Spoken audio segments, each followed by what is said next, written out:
Welcome back. In this session, I'm going to present a lab here, securing storage endpoint. So in this one, we have about 8 steps. I have listed them in order. So in this case, you need to first create a storage account, then add a container of type blob and upload a dummy file to save it, and then copy the URL. Then access the URL using a browser. Anybody can access or download it on the public internet, so it is available to public. In the next step, create a VNet or subnet.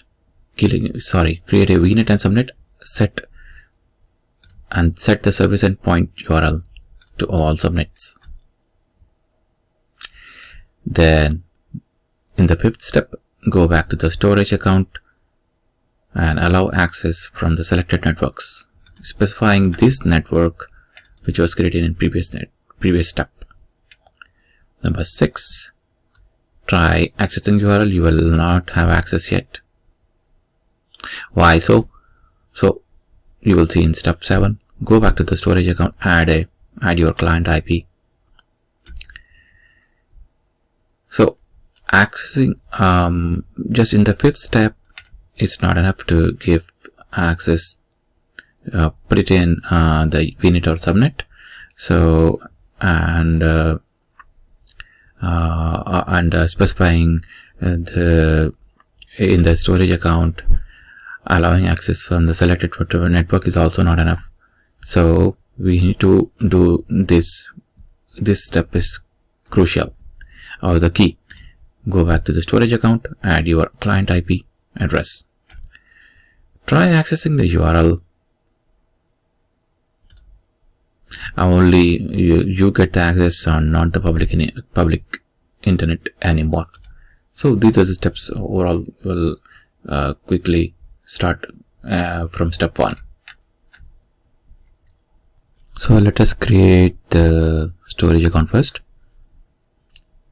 Let me see if I have any storage accounts.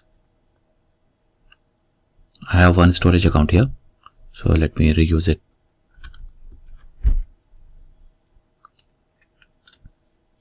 So in here we need to add a container of blob storage and upload a dummy file, save it.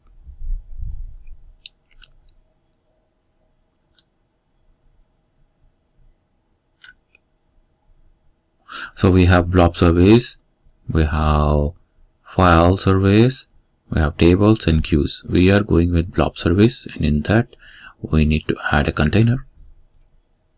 We don't have any containers in this blob service. So blob service is itself empty. So we are going to create a container, and you can say blob container.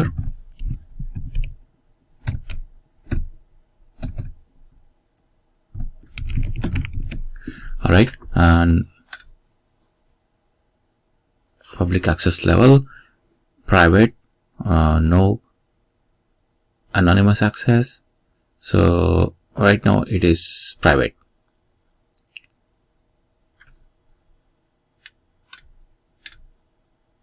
So it seems the public access is disabled on this storage account. So let me see.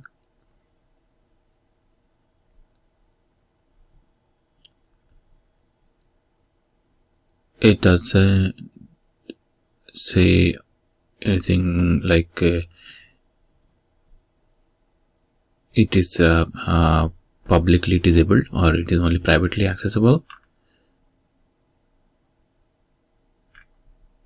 But there we came to know that it is private.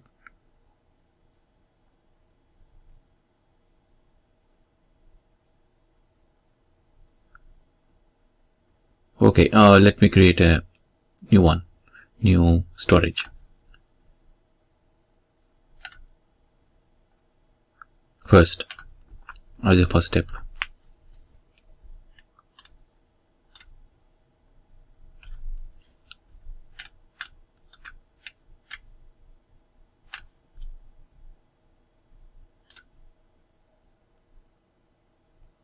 resource group.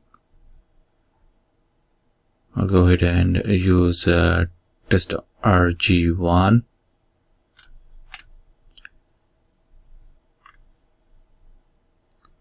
Storage account name.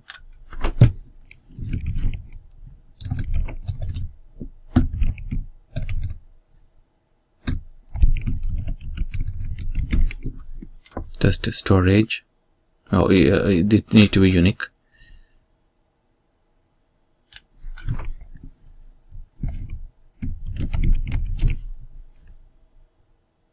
And I'm going to choose this is the storage, and this is the this is the unique one now. So go ahead and choose Eastern US. I'm choosing Eastern US. Performance is standard, and account kind is a general purpose V1 or GPV1. Replication is LRS, locally redundant. We can as well go with others, but it will cost more. Locally redundant versus geo-redundant versus read-only geo-redundant. But I'm going with the locally redundant storage. Go to networking. Yeah, we need a public endpoint. Or we can go with the public endpoint and only allow selected networks. So for now, public endpoint all networks is good. Connectivity method and networking, network routing, and then go to advanced blob storage is enabled here.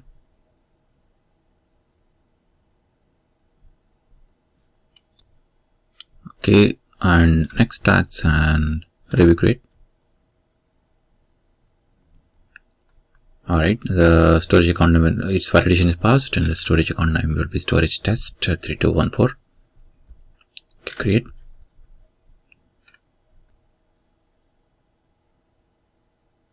Development is in progress, so the development is complete.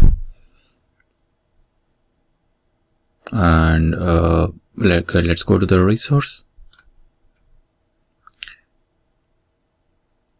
and we can see here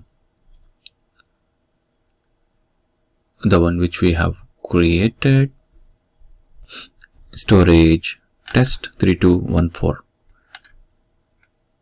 Alright, so yeah, alright, it doesn't have any if we go to properties, you can see here since it's a general purpose v2, we can create a blob, we can create file, each one has its own URL, tables, blob, queues. Alright, so if you can see, this is the storage account name matching here, and the rest of it, the rest of the URL is blob.core.windows.net. so this is also common, core.windows.net. Alright, so but the only differentiator here, the other differentiator is to make it fully qualified name. Here it is blob, here it is file, here it is queue, here it is table. Alright, so let's close this. We'll just go to the resource. So here, since we have completed storage account, let's create add a container, and we'll upload a dummy file to it. So here we are in the storage account. Here is a container. Add container. We'll say test container. Alright, public access level. Blob, anonymous read for blobs only. Container, anonymous read access for containers and blobs. This looks like a superset. Let's go with container.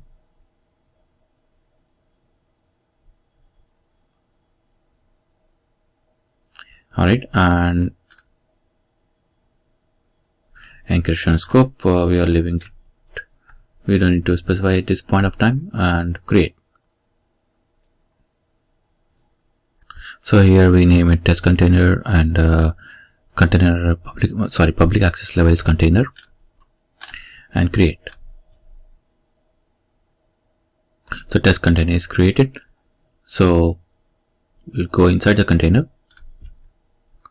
and we'll upload a file. Upload any file from your file system.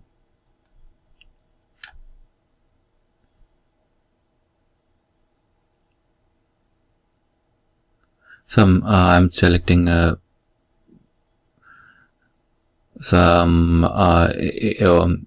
file which is just a dummy file here. Upload it. Override if you want to override, but then I'm not selecting it. Just want to make sure. Okay, upload. So that's a small file, 177 kilobytes only. Close it, and we have it here, and here. So I can just access it and see. Alright, and here we have the URL. So URL to this file.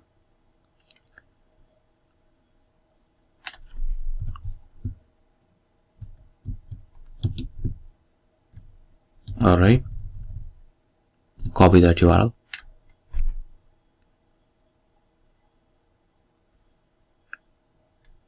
and access it from a browser, a separate browser. So I'm using Chrome. Yes, I'm able to access it. So alright, so when we see, I'm able to access the URL and I am able to download it. So what do we need to limit it, right? So create a VNet and subnet within it, and set the service endpoint URL to this URL. So it should all set to all subnets. What does it mean? So in that VNet, all subnets can access this URL. Let's go and do this step 4. We'll create a VNet and subnet.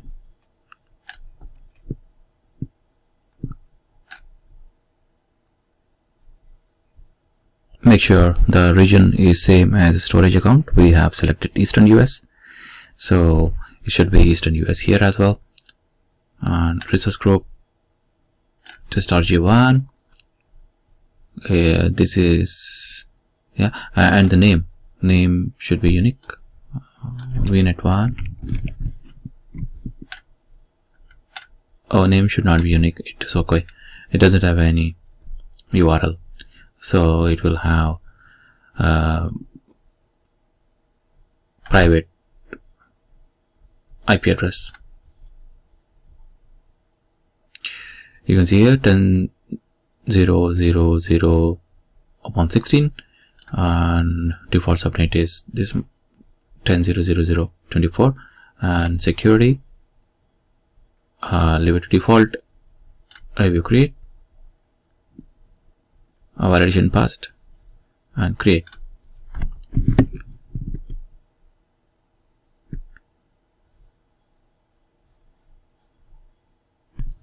Deployment succeeded. Go to the resource VNet1, and here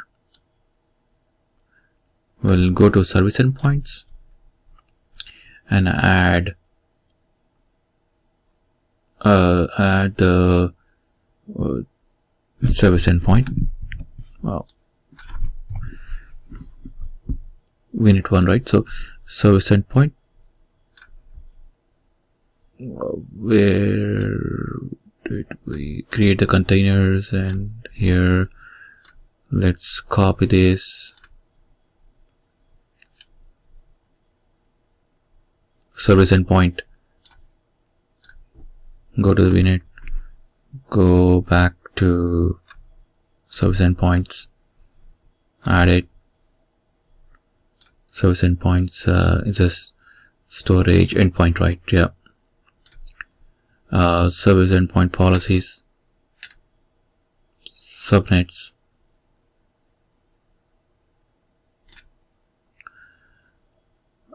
select all. We are choosing all subnets. Basically select all. So all subnets will be chosen here.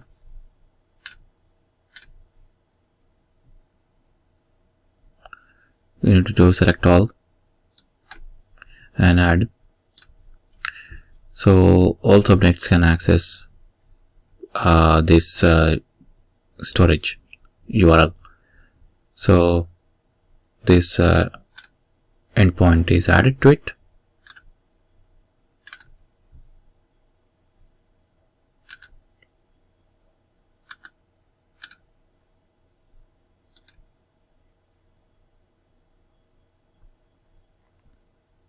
Alright, so that's there.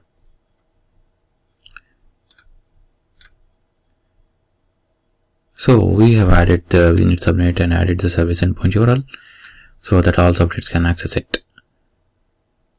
So let's check here. Alright, so it's able to access it, and let's go back to the storage account and allow access from the selected networks only, that is VNet and subnet. So let us go back to the storage account.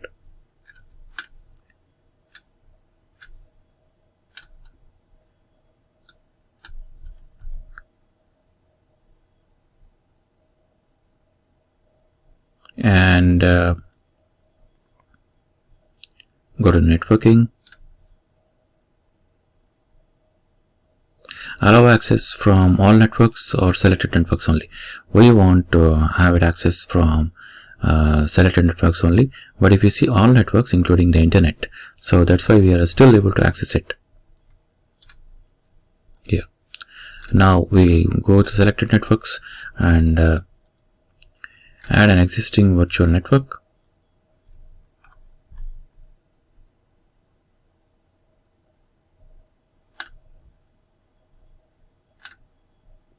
VNet 1, subnets, all. So what we're doing is we are allowing access to this. So storage account is saying that, hey, you can access from selected networks only. You can access me only from the selected networks. So this is two-way. This should point to the URL, the VNet in the step 4, and the step 5 says, hey, you can access me only from the selected networks, that is VNet 1. Add it and save it.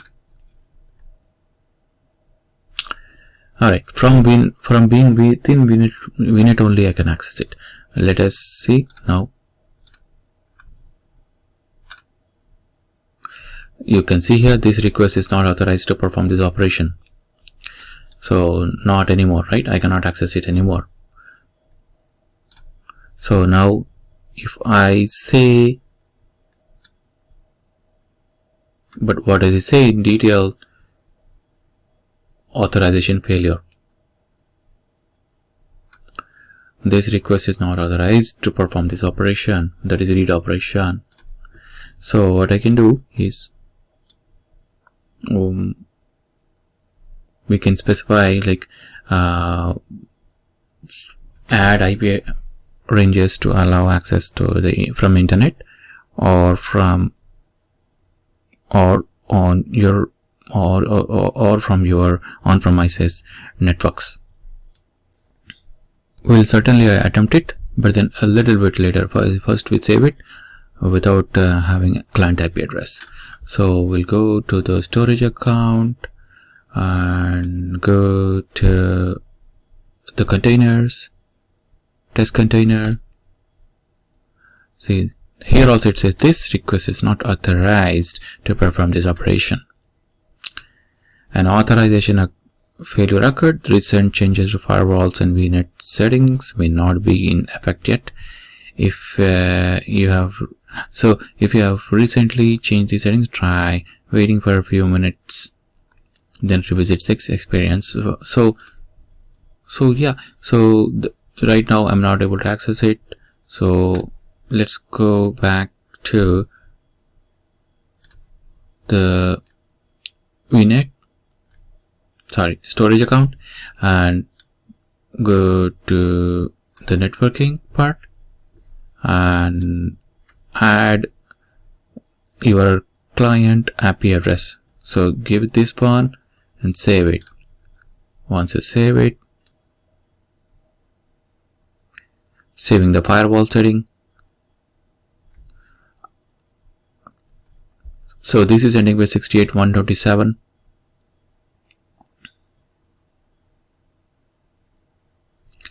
So right now VNet firewall is stopping it, but we are saying to the VNet, hey, if the address is IP address range is this one 68.128, then allow it. So yeah, 68.127. Okay, cancel, save it. All right. Okay. Go here and now go to storage account, go to containers, test container, and access this file. Yes, I'm able to access it, right? So now I'm able to access it. So there is, since we added client IP address, then only we are able to access it. But if we remove the client IP address, then we will not be able to access again. So I hope this demo helps you, and I will see you in the next session. Bye bye.